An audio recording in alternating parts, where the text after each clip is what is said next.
Hello and welcome to our Lunch and Learn webinar, The Rise of Accounting Automation. Just a few housekeeping items to quickly go over before we get started here, and I pass it over to Lynn. For today's webinar, you can earn 1 CPE credit for attending. In order to receive the credit, you will need to remain connected to the webcast for the entire presentation and answer at least 3 of the polling questions. Also, at the end of today's presentation, there will be a short course evaluation that will pop up in a separate window upon exiting. If you could please take a few minutes to answer a few quick questions, we'd appreciate the feedback. And if you have any questions or technical issues or anything along the way, please feel free to put them in the chat. I think that's about it. I'm going to pass it over to Lynn Fountain, who will be taking us through the rise of accounting automation.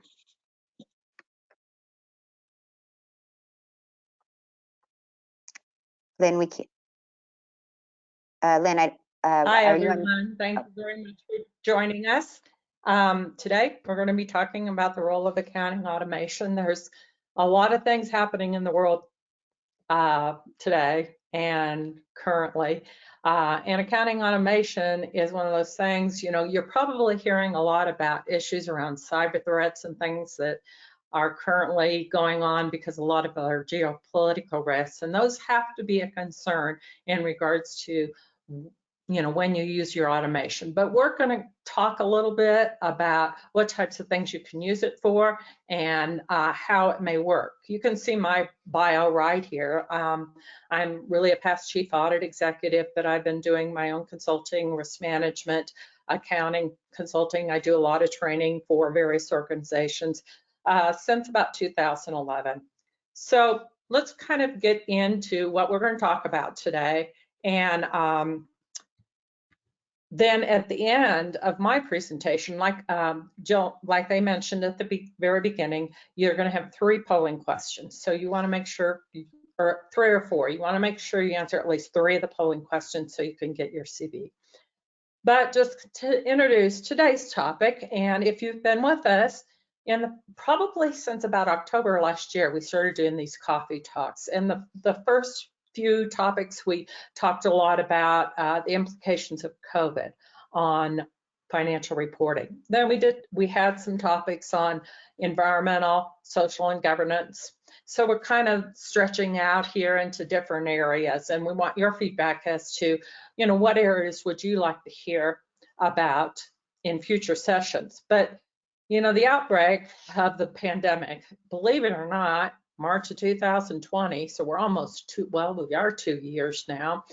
It resulted in businesses really having to look at their automated processes. I mean, if you can turn your minds back to March 2020 and whatever organization you were working for, a lot of organizations basically sent their people home, and all of a sudden you had to figure out how you were going to close the books or do your accounting processes remotely. And that required a lot of IT infrastructure, and some move to more automation or acceleration in your ERP processes. So in this session, we're going to take a look at some of the top emerging concepts in accounting automation that are out there, because even though we've been doing some stuff, there's a lot of more things that we can take advantage of, and that as we go and move forward in this world, whatever it has to offer us, one thing that we know for certain is that automation is evolving very quickly, and it's the trend of the future. You can see me on camera, so you know I'm at least a baby boomer, right? And back when I came out of school, that, you know, we didn't even have something like Excel. And I think a lot of people, you know, back in those days, you were concerned when all these new Excel and Microsoft Word and those types of things started coming out, thinking, oh, they're going to take our accountant's job. But that's not really true. And so that's what we want to focus on, is how you can help your organizations by utilizing some of these technologies. So we're going to talk about automated and cloud-based technologies. We'll talk just a little bit about blockchain. I'm not going to go into what blockchain is and how it works because, you know, it is a little bit difficult. It's a very conceptual. You have to kind of understand it, but we will talk about that. We'll talk about determining the need for your organization to invest in data analytics, and then understand some of the risk in accounting automation. All right, so here's our first poll that we want to bring out so you can get your CPE. And I'm going to read it out, and then you will have a minute or so to answer the question. I will go ahead and move on with the slides, but the poll should stay open so that you can see it. So what all those letters mean is, does your company or your firm use some form of accounting automation, like artificial intelligence, robotic process automation, machine learning, big data, things like that? So you can say minimal, moderate, significant, or if you're not quite sure, say not applicable. So this is really just for your CPE. So go ahead, select your choice, hit submit, and I'm going to go ahead and move the slides forward and get into the content. That poll should stay open, so we have quite a few people on the line. We want you to be able to get your CPE. If you have any problems, put it down in the chat box, and our host will watch for it. So let's talk about evaluating automation in cloud-based technology.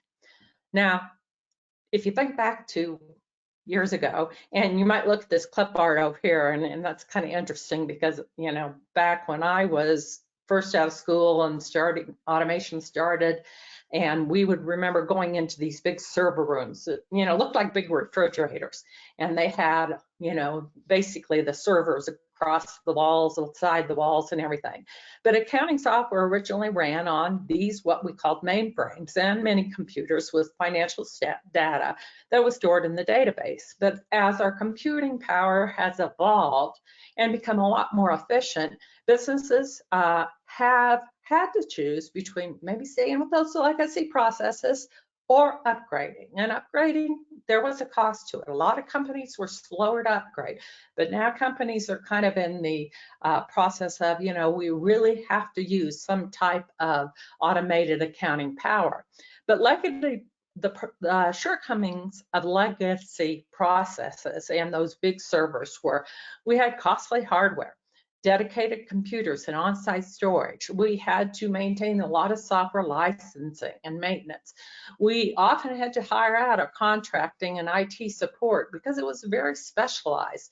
And it was cumbersome to deal with the data when you needed to keep it secure and then maybe sync it across devices. And of course, years ago, we didn't have all the smart devices like we have now.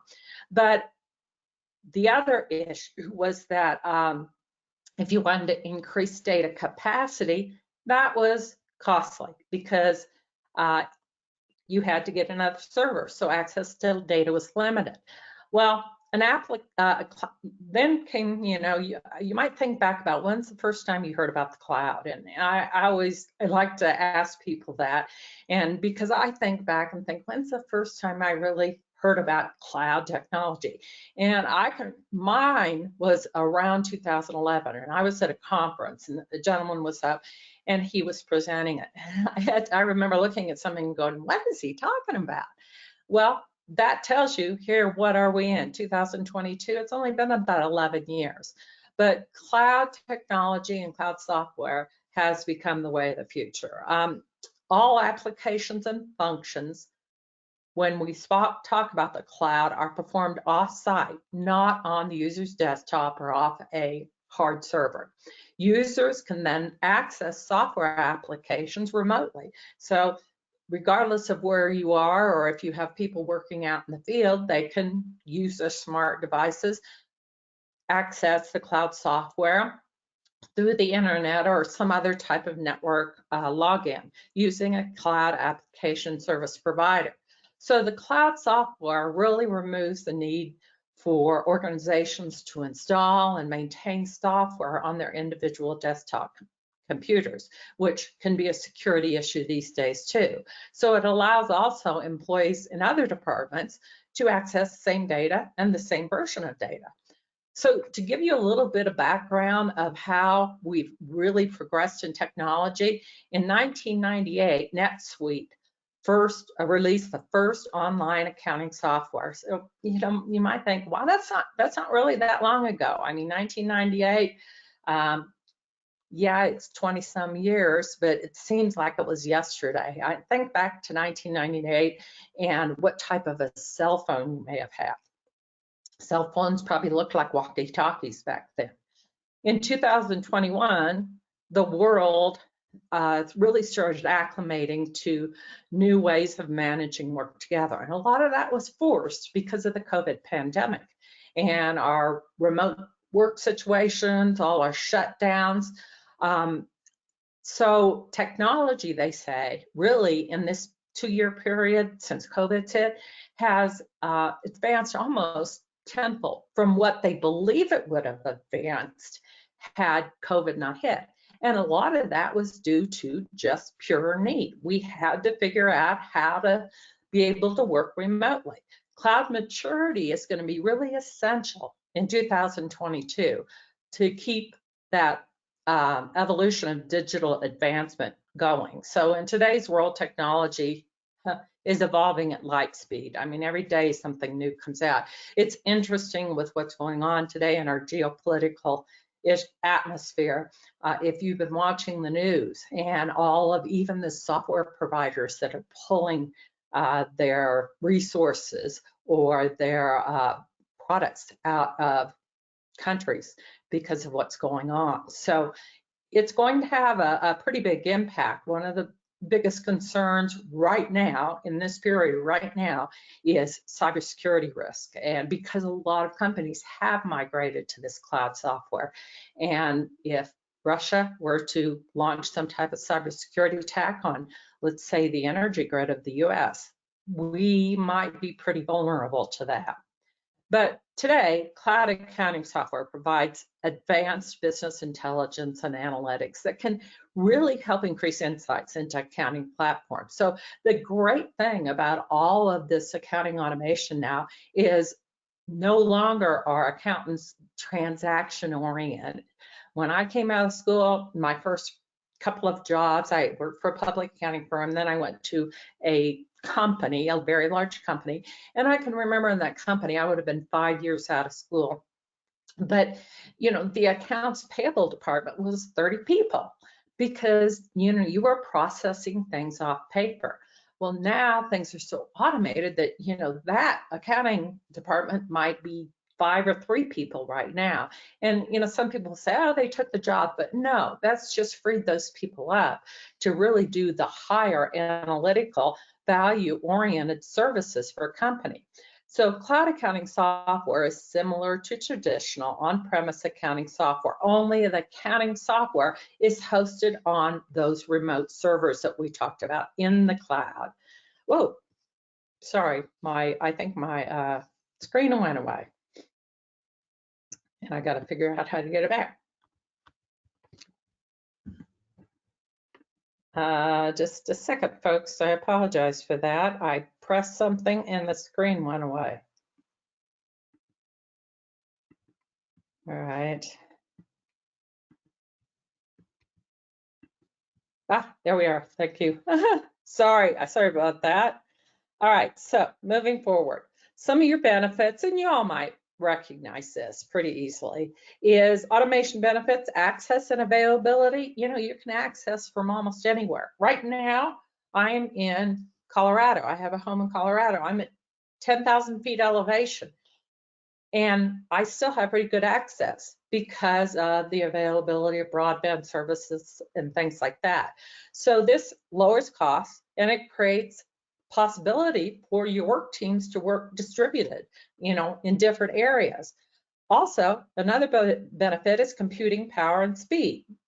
Forbes, the magazine, predicted in 2020 that artificial intelligence, robotic process automation, the Internet of Things, blockchain and big data would really drive the need for IT infrastructure to grow.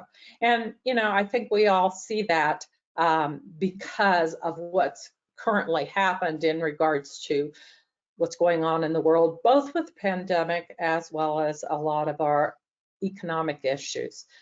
Unified business operations, it really allows integrations with other business software.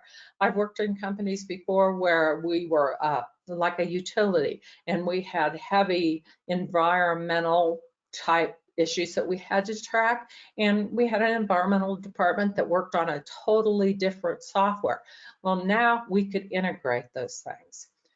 Another big benefit is security and risk management.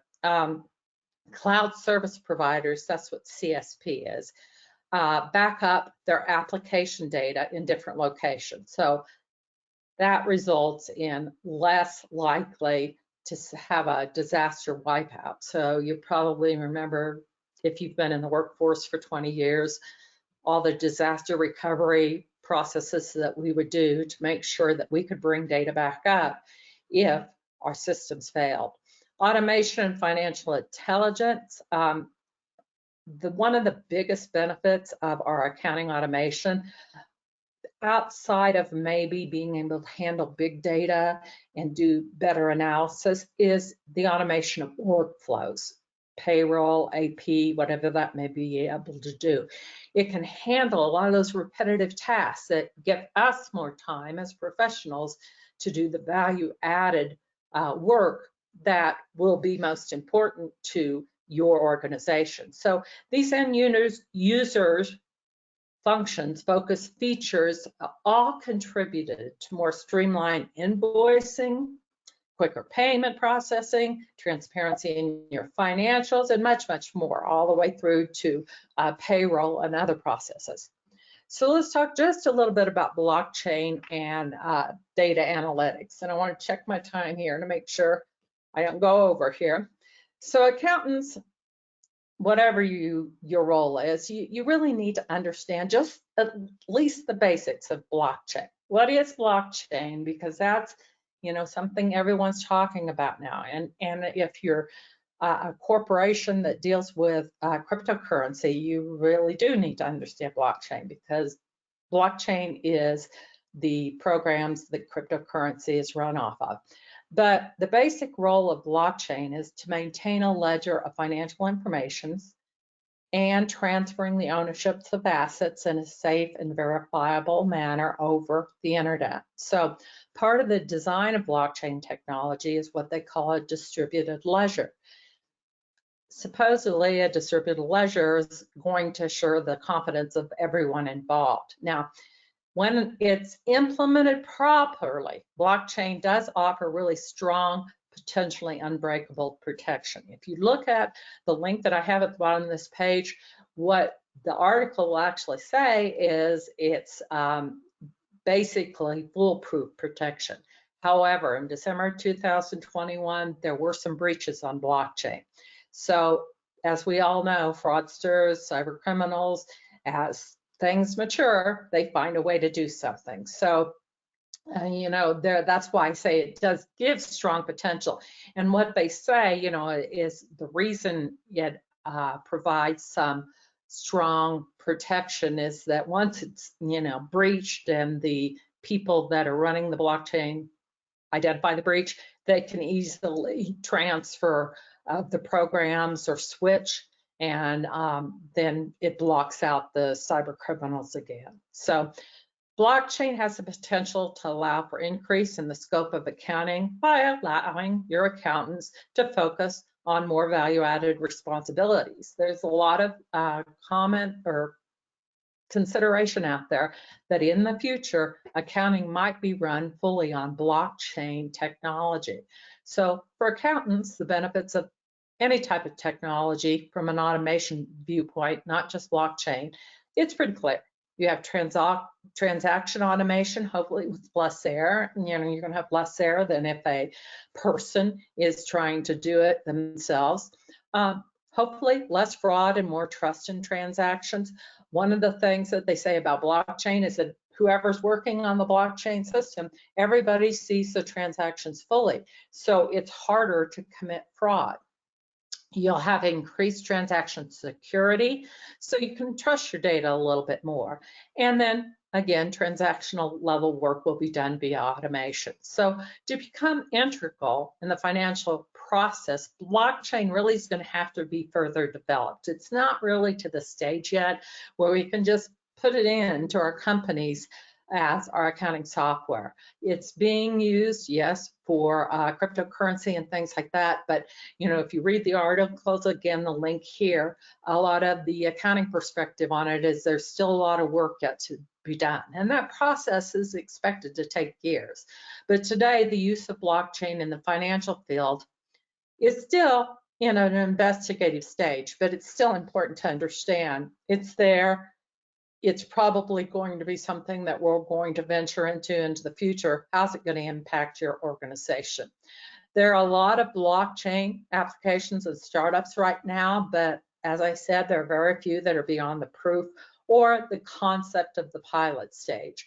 The accounting profession itself can be helpful during this time of investigation, helping to understand what the blockchain process is going to do, craft regulations and standards that are going to cover blockchain, and work as advisors to companies that are considering joining blockchain softwares themselves and provide advice on weighing the costs and advantages of a new system. Of course, to do that, you need to understand the blockchain technology, but that's a benefit that they say the accounting firms, or even if you're an accountant in an organization, you can help your organization start to understand the risks involved.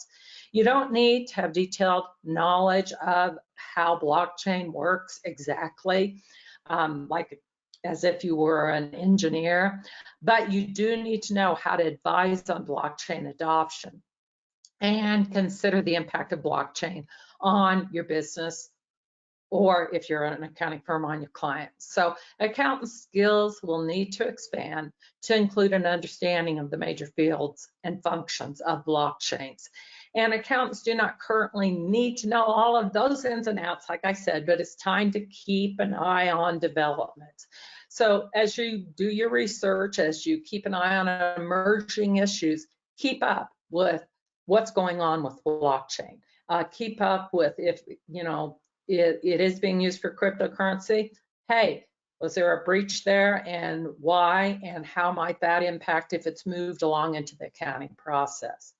Another area we talk about for automation is big data. What's big data? Big data is larger, more complex data sets, especially from new data sources. So if you think back, traditionally, data processing really couldn't manage large data sets.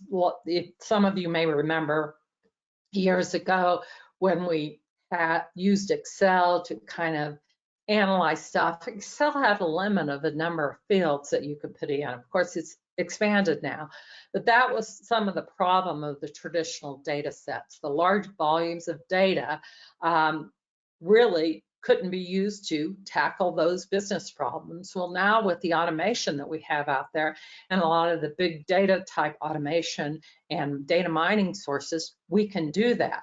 Big data analytics can help us focus on prediction of future outcomes and embed predictive models in our business operations. So new sources of data, things that are out there, is going to mean better prediction possibilities. You're going to be able to pull a lot more information in regards to, you know, if let's say you're in the oil business right now, what's happening to the price of crude? Our supply chain, what's happening on the global markets in regards to the supply chains issues. So machine learning techniques also combined with this big data is going to help you increase the accuracy of prediction models. So data is really at the heart of accounting, and it's always been. In 20 years ago, we thought about it as transactional data, but now we can use it to really better analyze, help our companies set their strategies and deliver more value to our businesses as a whole. So you might say, well, okay, we talked about big data. What is it? Well, it's not just your data out of your ERP systems, your enterprise resource planning systems, your financial systems. There's data, all kinds of data sources out there, social media and all the information on social media, mobile technology, open source data, the Internet of Things. Those things are all creating data that help us analyze, consumers' buying habits, what they're looking at. All that computing power and infrastructure has enabled new collaboration and knowledge creating. You've probably heard of the term crowdsourcing and open source software that's out there available for you to download. So that's what big data is. What are the opportunities and risks? Well, opportunities, big data is going to provide us a lot more insight and ability for detailed insight into our data. We can take buyer consuming habits off of information that we gather from social media to maybe better predict, how our sales might happen, in the next quarter or at a different period of time. Also, big data can help us with a lot of the available analytics and visualization tools that are out there. Those are great, and they're very user-friendly. They help us to be able to show our executives, what's happening in a more dashboard type presentation rather than having to interpret a whole bunch of numbers and a whole bunch of words. And we have less reliance on technical experts because we're able to access that data ourselves and we can put it together. It's also enabled costs to come down. So applying data analytics to big data really provides opportunities for the accounting profession to help the business transform their decision making. If you're using big data right now and some of the analytics, you've probably seen some of the value in your strategic planning processes and your budgeting processes, management decision processes. I was talking with someone yesterday just about, gosh, I wouldn't want to be a CEO of one of the big oil companies right now. I think Shell, British Petroleum, and ExxonMobil have all pulled out of Russia right now. And ExxonMobil actually has abandoned several $billion of assets there because of what's going on. And, they're going to have to, that decision wasn't made lightly. I'm sure they had a lot of modeling as to, okay, what would that do to their company and their overall bottom line, and how would they recover from that? So that's, a big value of the data analytics. And accountants have the opportunity to use a lot of various sources of data that can improve your forecasting, maybe link your non-financial and financial data for better analysis. You can assist with detailed analysis of your controls and your operational processes. Data analytics has really helped for those of you that are Sarbanes-Oxley compliant companies and maybe doing the testing processes and monitoring, understanding if people are, following the key controls, if they're being executed appropriately. So these tools can really be used by accountants in almost an advisory role to help their business with planning or operations. All right, so we're at our second polling question. So I'm going to pull this one up, and I'm looking right at about 30 minutes past the hour. So I have another maybe 10 minutes, and then I will pass it over to the CCH representative. So let's go ahead and launch this poll. And again, this one we'll use a little bit for understanding what we might do in a coffee talk, lunch and learn, whatever you want to call it, for next month. Which topic would you like to learn about for next month's Lunch and Learn webinar? I have a few here. Now there may be something else, and if there's something else you're interested in, you can go ahead and select one of these because you want to get your credit. But if there's something else you're interested in, put it in the chat box so that our host can see it and we can consider it for next month. So need for IT literacy in the accounting field. impact of economic unrest for risk management and accounting processes. And I've had a lot of people asking about that, recently. It's not just companies that deal internationally that are going to have to think about the global impact of what's happening. Or something different, forensic accounting processes. So pick one of those, and then if you have something else you're interested in, put it in the chat box. Another area that we have done some of our coffee talks on has been revenue recognition.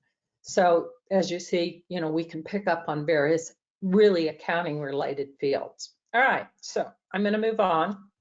Talk a little bit about processes for automation. Sometimes we sit here and we say, okay, yeah, automation's great, but how do I really, automate a specific process? So I'm going to take a couple of processes here and talk about how automation can help efficiency. And these are very generic processes that are not unique to a specific company, but it's processes most of you probably are very much aware with, so it's easy to see, and that's why I picked them. Now, our current accounting principles are very rule-based, so automation is an enabler. You have rule-based things, you can automate that within a program. Branches of accounting processes can be automated where there's a need to capture, categorize, and chronologically allocate the data. So which accounting divisions are quick for automated processes? Well, one of them is accounts payable.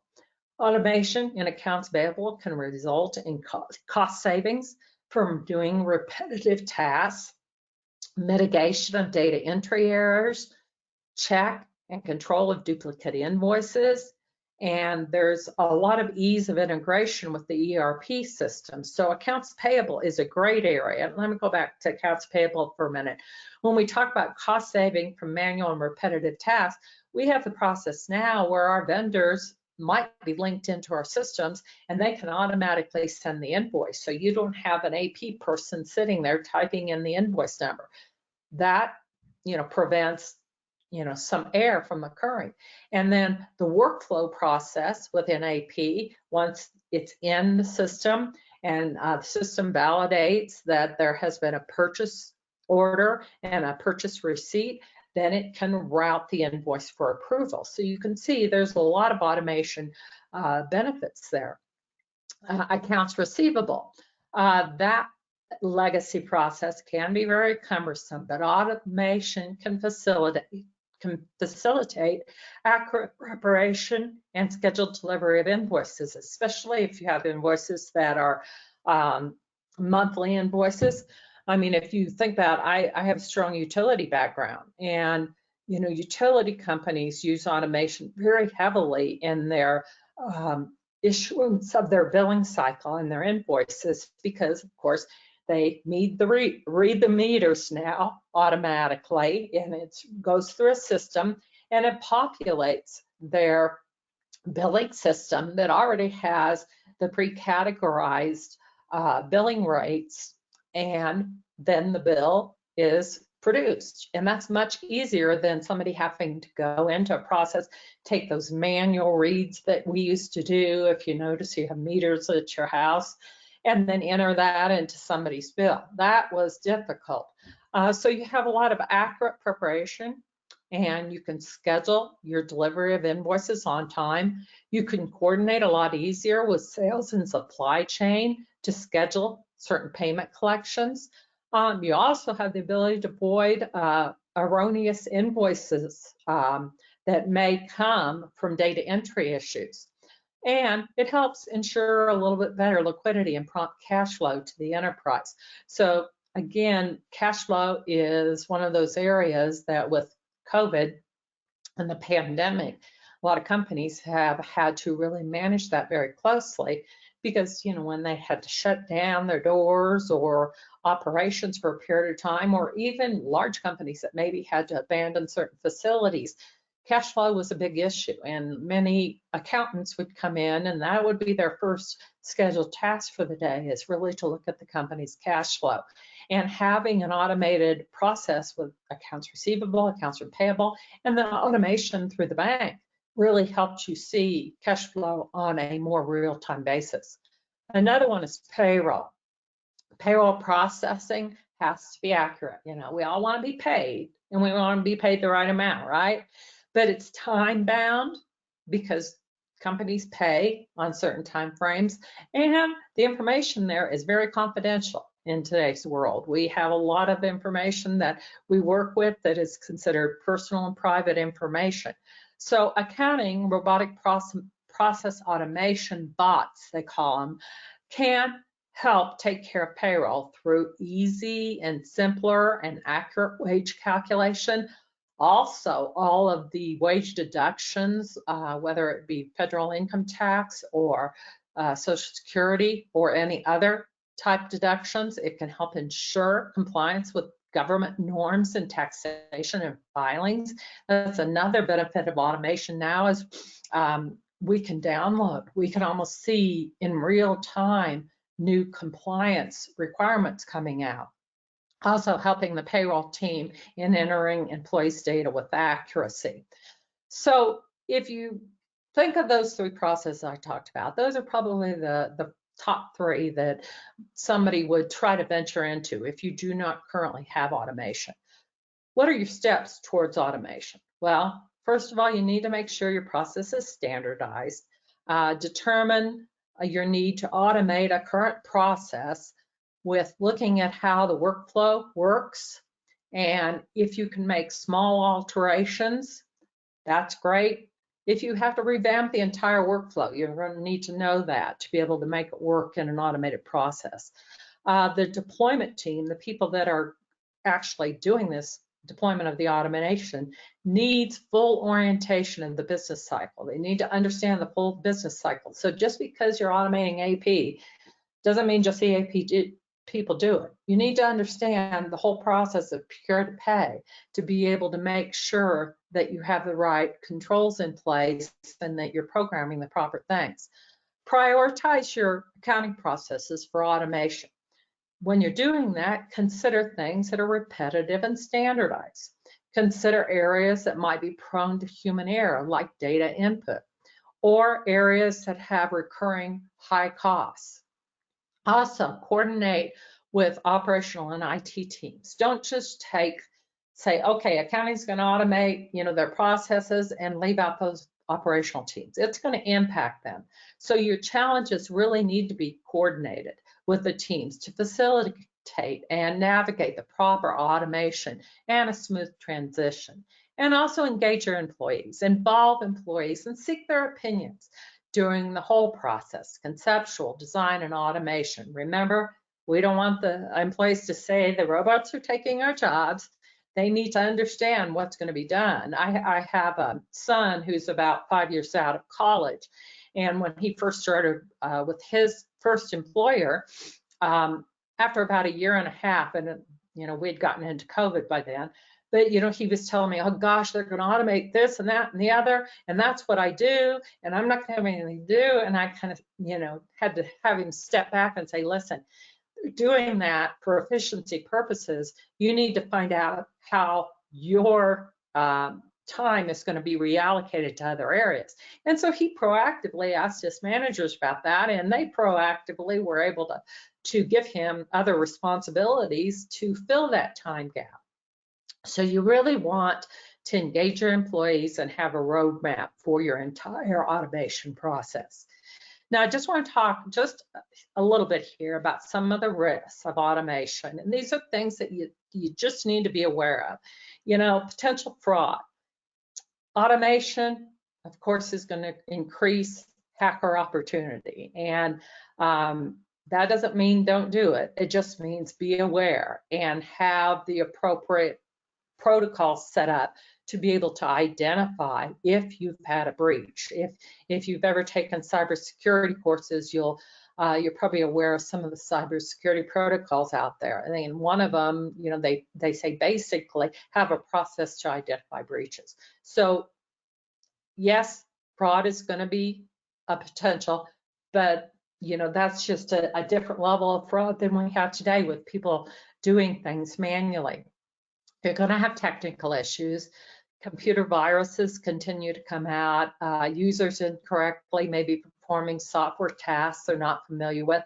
So you need to address those up front. Make sure your people are appropriately trained.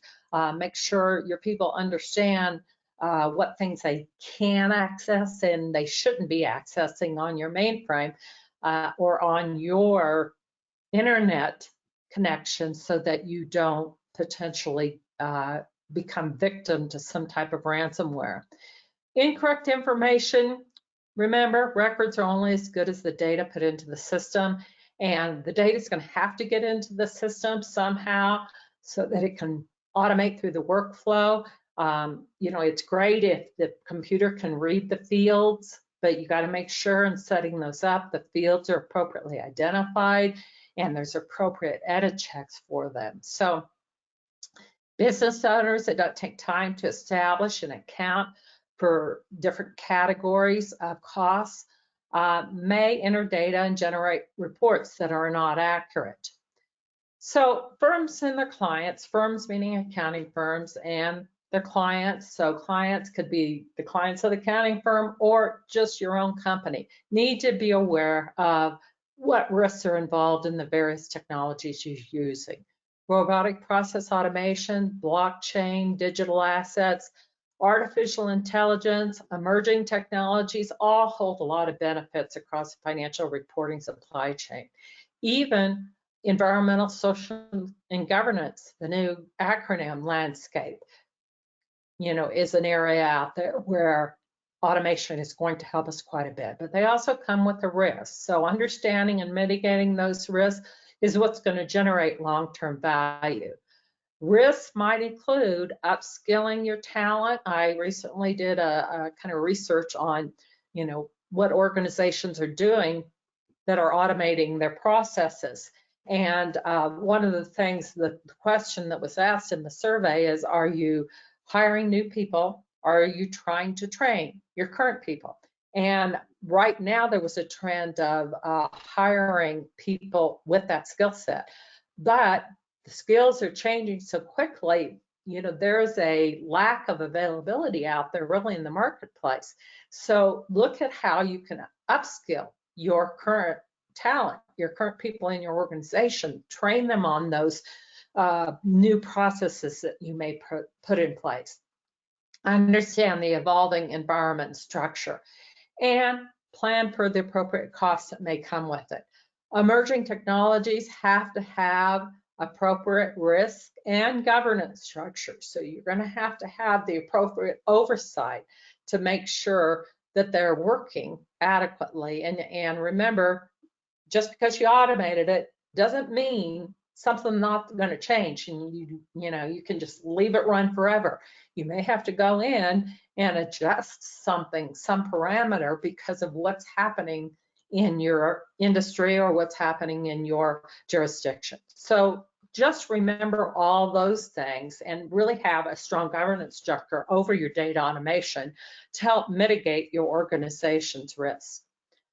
All right, so here's the third question. I will read this out, and then I'm going to hand it over to Matthew, who will give you a presentation on what is available in the Research Manager. So, question is, do you currently subscribe to an accounting research service?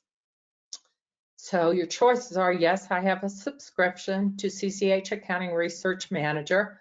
Yes, I subscribe to another research service, or no, I do not have a subscription to an accounting research service. So go ahead and answer your question. I'll move to the next slide. And right now, I'm going to let our host take the slides control back over and allow Matt to give you a presentation on Accounting Research Manager.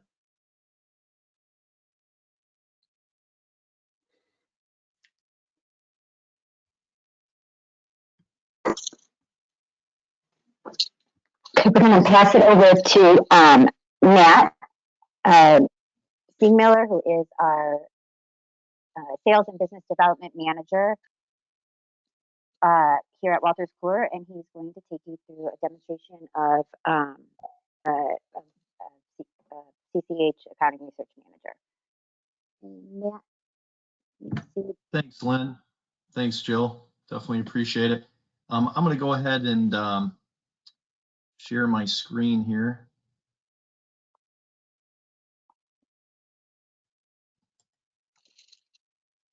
And hopefully everybody can see my screen here with Accounting Research Manager up. And this is really our flagship accounting and auditing software platform. That's really unique in the fact that it ties. I'm sorry, Jill. Are you sharing? I don't think we could see the screen. Let me see. Oh, okay. Let me try to share my screen here. I apologize. Let's see. It shows okay. There we go. Okay, can you see my screen now? I'm sorry about that. Everyone can see my Accounting Research Manager screen, hopefully. This is really our flagship platform, like I had mentioned just a moment ago. It ties all our accounting and auditing research together in one place. And what I mean by that is we've got our all our standard setters, whether it's from FASB, GASB, AICPA, PCAOB, any of the IFRS and IES of old. It's got all the authoritative content tied to our interpretations as well. And it's all found on one spot. So it's really easy to use and navigate. I'm actually going to go into our ARM topics A to Z. And once again, it's an alphabetical laundry list here of all the different topics that are included in the world of accounting and audit. I'm actually just going to scroll down to letter B. I'll go into blockchain here and click on that. And you see we actually did a closer look, which is our PDF downloadable version of a white paper based on blockchain technology. And I've already got it open here, so I'll just pull it up on the tab. This is actually written by our CCH editorial staff for Accounting Research Manager. They're really our foremost experts when it comes to accounting and auditing and being able to give the interpretations of, the FASB and all the other type of authoritative guidance that's out there. But we really did a really good piece out here on blockchain. And I know Lynn kind of scratched the itch, so to speak, on the surface of what blockchain is and how it's being used in things like cryptocurrency and other types of sales and transactions that you're aware of today. But really, it breaks it down into smaller sound bites that you're able to digest and understand. Because I know when things are new, they can kind of be scary at times, and not knowing or having the fear of the unknown is what a lot of people run into these days with blockchain and things of that nature. So it'll go through, the block is the actual transaction, the chain is the ledger itself. It'll explain the difference between public ledgers, which were pretty common when it first came out. Now it's more going along the way of semi-private and private types of ledgers. So it does a really good breakdown of all these different pieces that you can really read and see for yourself. And once again, that goes back to educating your staff members as well as yourself about what's coming up on the horizon, right? And things that are challenges, both from maybe an automation security standpoint, how blockchain kind of alleviates those things with the power of being able to be encrypted and secure on that ledger, and really having the transparency with those others that are involved in that blockchain, being able to have the transparency to see it as well. So it even talks about, the big four accounting firms and kind of what, their take is on it, how it's being used now. CCH actually recently just launched what's called Access Validate, which I think is an awesome software. It just came out last month.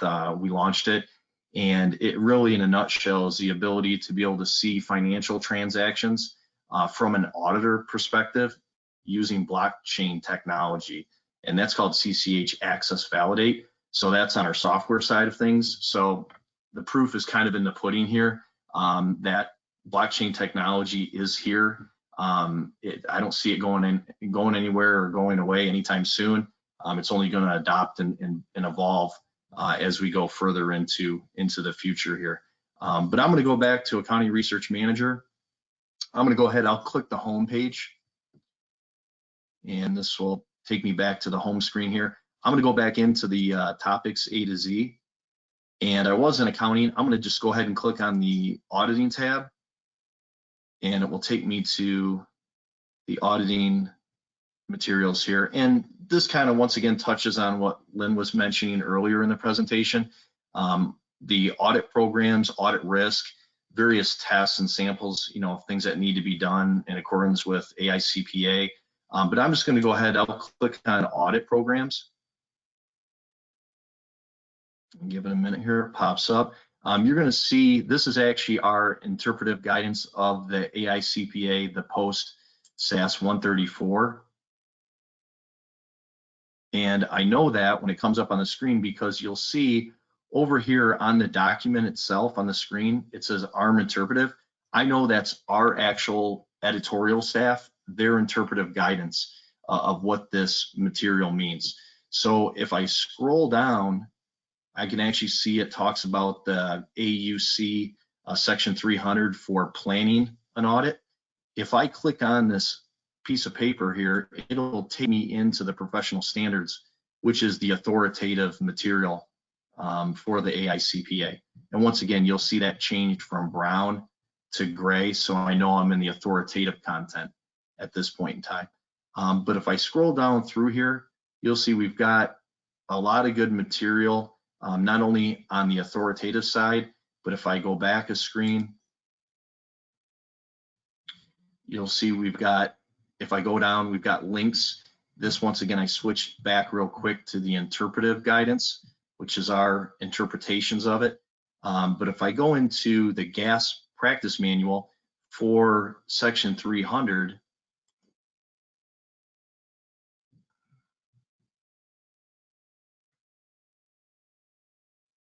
it'll open up another interpretation within our GAS practice manual.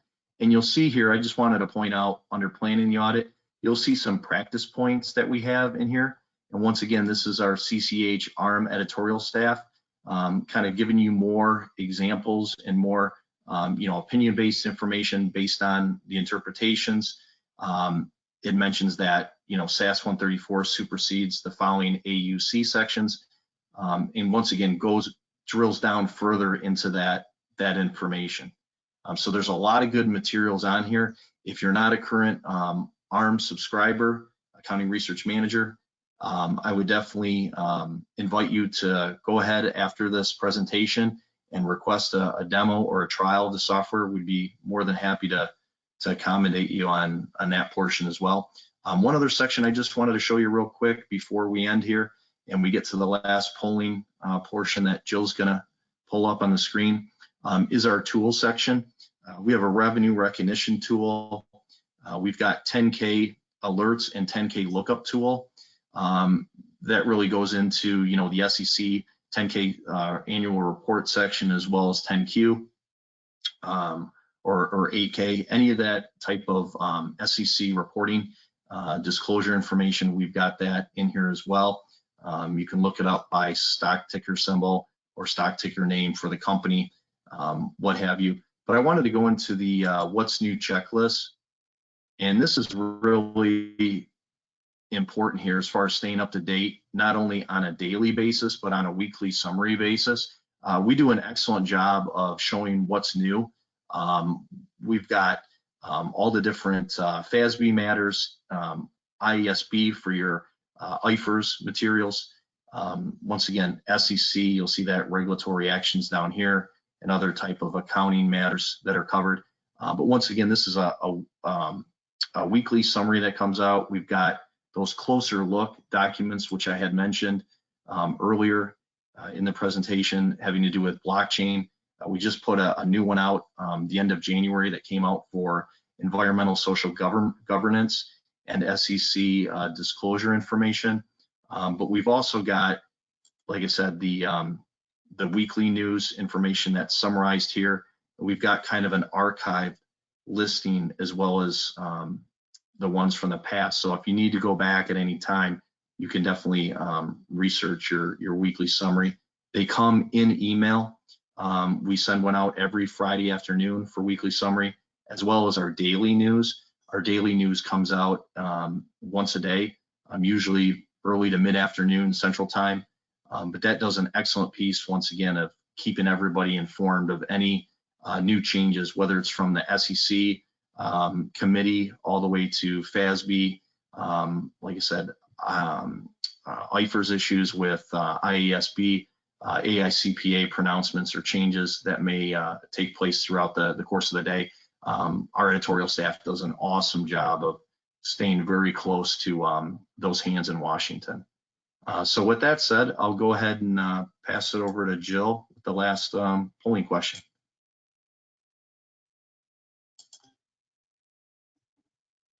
Thanks, Matt.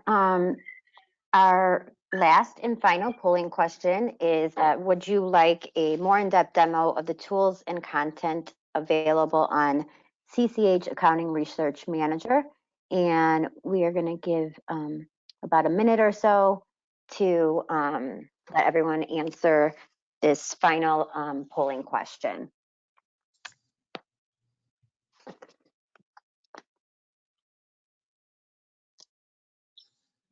And also this, after you answer this final polling question, it will conclude today's Lunch and Learn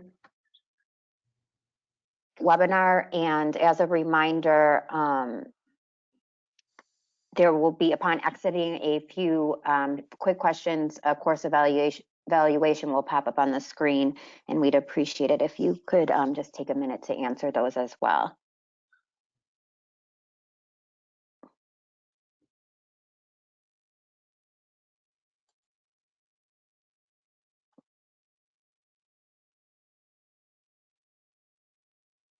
Just give it a few more seconds.